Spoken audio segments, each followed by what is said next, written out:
അപ്പോൾ ഈ തോൽവി എന്ന് പറയുമ്പോൾ തിലക് വർമ്മയുടെ തോൽവി കൂടിയാണ് എന്നതാണ് ഏറ്റവും പ്രധാനം. ഇന്ത്യയെ സംബന്ധിച്ചിടത്തോളം തൊട്ടതെല്ലാം പിഴച്ച ഒരു മത്സരം കൂടിയായിരുന്നു. നേരത്തെ ബാറ്റിങ്ങിനിടെ വിപ്രജ് നിഗം പിച്ചിന്റെ അപകട മേഖലയിൽ കൂടി 2 തവണ ഓടിയതിന് ഇന്ത്യക്ക് അമ്പയർ 10 റൺസ് പെനാൽറ്റി വിധിച്ചിരുന്നു. ഇതും ഇന്ത്യയുടെ തോൽവിയിൽ നിർണായക കാരണമായി മാറി. ടോസ് നഷ്ടമായി ആദ്യം ബാറ്റ് ചെയ്ത ഇന്ത്യ തുടക്കത്തിൽ തന്നെ തകർന്നടിഞ്ഞെങ്കിലും മധ്യനിരയിൽ പൊരുതിയ സൂര്യാൻ ഷെഡ്ജയുടെയും അതുപോലെ വാലറ്റത്തുള്ള വിപ്രജ് നിഗമിന്റെയും അർദ്ധ സെഞ്ചുറികളുടെ കരുത്തിലാണ് 49.2 ഓവറിൽ 265 എന്ന പൊരുതാവുന്ന ഒരു സ്കോറിലേക്ക് എത്തിയത്.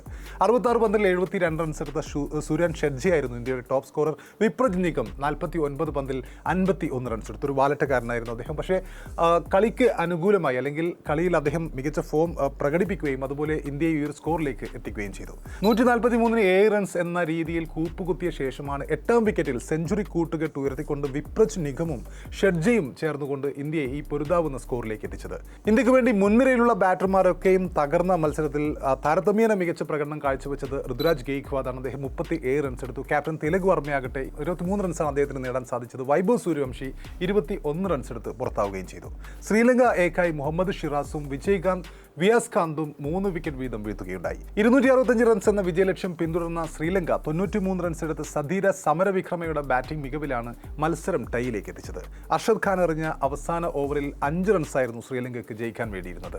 2ാം പന്തിൽ സമരവിക്രമയെ പുറത്താക്കിയ അർഷാദ് ഖാൻ ഇന്ത്യക്ക് പ്രതീക്ഷ നൽകുന്നു. അവസാന 3 പന്തിൽ 2 റൺസ് മതിയെന്നായിരുന്നു ഒരു ഇക്വേഷൻ ഉണ്ടായിരുന്നു. എന്നാൽ ശ്രീലങ്കയ്ക്ക് 1 റൺസ് മാത്രമേ ആ സമയത്ത് നേടാൻ കഴിഞ്ഞുള്ളൂ. അതോടുകൂടിയാണ് മത്സരം ടൈയിലേക്ക് എത്തിയത്.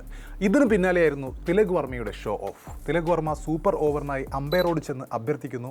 ആ സമയത്ത് വെളിച്ചക്കുറവുണ്ടായിരുന്നു. അവസാനം അമ്പയർ ഈ തർക്കം മൂത്തതോടെ അമ്പയർ ഈ സൂപ്പർ ഓവർ കളിക്കാൻ സമ്മതിക്കുന്നു. ശ്രീലങ്ക ബാറ്റിങ്ങിന് ഇറങ്ങുന്നു. സൂപ്പർ ഓവറിലെ അവസാന പന്തിൽ ശ്രീലങ്കൻ താരം അവിഷ്ക ഫെർണാണ്ടോ ക്യാച്ച് നൽകി പുറത്തായി. അതിനുശേഷവും കുറച്ച് നാടകീയ രംഗങ്ങൾ അരങ്ങേറുകയുണ്ടായി.